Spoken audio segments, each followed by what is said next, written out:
4 আগে আমি যখন আসছিলাম তখন এইগুলো সবগুলোতে পানি ডুবা ছিল। এই যে ঘর বাড়ি দেখছেন এগুলোতে সবগুলোতে ডুবা ছিল। এখন আবার সেগুলো শুকিয়ে গেছে, মানুষ কৃষিকাজ করতেছে। যে এটা হচ্ছে হাওড় এলাকা, কিশোরগঞ্জ হাওড় এলাকা দেখছেন। এই যে লঞ্চে করে আসা যাওয়া হয় এখানে। এখানে কোনো গাড়ি নেই, কিন্তু আপনি গাড়িতে আসতে হলে হয়তো আপনাকে লঞ্চে আসতে হবে। লঞ্চ ছাড়া এখানে কোনো বিকল্প কিছু নেই। অবশ্যই লঞ্চে চলাচল করতে খুব ভালো লাগে।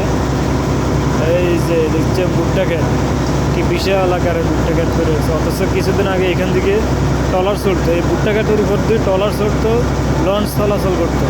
আর এখন বর্তমানে সেখানে কৃষিকাজ হইতেছে। বর্ষা বর্ষা যখন চলে গেছে, এখন মানুষ আবার কৃষিকাজে জড়িত হয়েছে। আবার 3-4 মাস পর আবার দেখবেন সেই ভুট্টা ক্ষেতের উপর দিয়ে লঞ্চ চলাচল করবে, ফেরি চলাচল করবে। এই যে